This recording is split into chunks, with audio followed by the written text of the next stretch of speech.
Hertawan Lawolo kehilangan 2 nyawa anaknya dan 1 lainnya dalam perawatan akibat ditikam tetangga.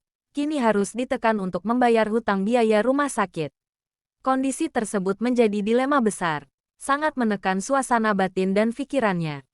Hal itu pula yang membuat Hertawan tak kuasa membendung air matanya saat hadir pada reka ulang kasus pembunuhan anaknya di pelataran gedung Satreskrim Polrestabes Medan, Jumat tanggal 14 Februari tahun 2025. Hertawan tak kuat menyaksikan kekejaman pelaku yang merupakan tetangganya sendiri namun tega menikami 3 anaknya, hingga 2 diantaranya meninggal dunia. Tangisnya kian pecah saat melihat pelaku mengambil senjata tajam hingga mengejar anak-anaknya. Didampingi kuasa hukumnya, Hertawan Lawolo mengaku perasaan dan pikirannya sangat tersiksa. Ia harus memutar otak bagaimana membayar utang sebesar 50 juta rupiah untuk melunasi biaya rumah sakit tempat anaknya dirawat.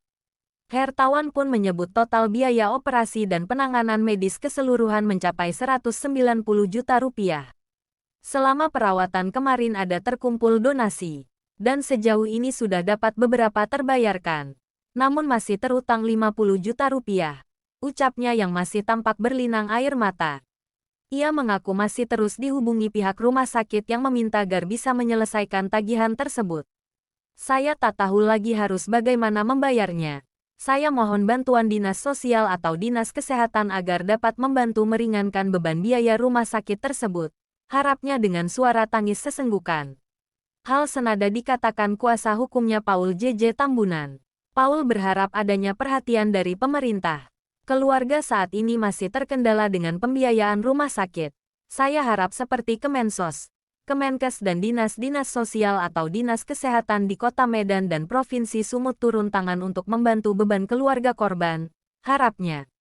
Sebelumnya, usai menyaksikan adegan reka ulang, Paul menuding kasus pembunuhan balita tersebut sebagai pembunuhan berencana. Kuasa hukum Paul JJ Tambunan mengatakan bahwa aksi pelaku sudah direncanakan. Kita sudah ikuti dari awal bahwa ini adalah kasus pembunuhan berencana. Dan ini harus dikuatkan di kepolisian, di kejaksaan hingga nanti ke pengadilan, ucap Paul yang tampak di lokasi bersama ibu korban. Ibu korban tampak menangis meskipun reka ulang adegan sudah usai digelar. Paul pun menegaskan mengapa kasus ini terindikasi pembunuhan berencana, lantaran pelaku melakukan aksinya ketika orang tua korban sedang pergi bekerja. Pelaku melakukan aksi tersebut di saat orang tua korban sedang keluar untuk bekerja. Dan saya harap ini harus dikuatkan penyidik PPA Polrestabes Medan, ucap Paul. Disinggung apakah pelaku dan orang tua korban mempunyai masalah. Paul mengatakan bahwa memang pernah ada masalah namun sudah dikonfirmasi kepada orang tua korban bahwa masalah ini sudah dianggap selesai. Sudah dikonfirmasi bahwa itu hanya ribut tentang sampah dan parkir kendaraan. Dan itu sudah dianggap selesai. Namun tidak tahu apakah pelaku masih ada dendam, jelasnya. Paul berharap agar keadilan ditegakkan sebagaimana mestinya, dan pelaku mendapat hukuman yang setimpal. Harapannya semoga pelaku dapat dihukum seberat-beratnya dan keadilan bisa ditegakkan, pungkasnya. Tim Wartawan, Laser News TV, melaporkan.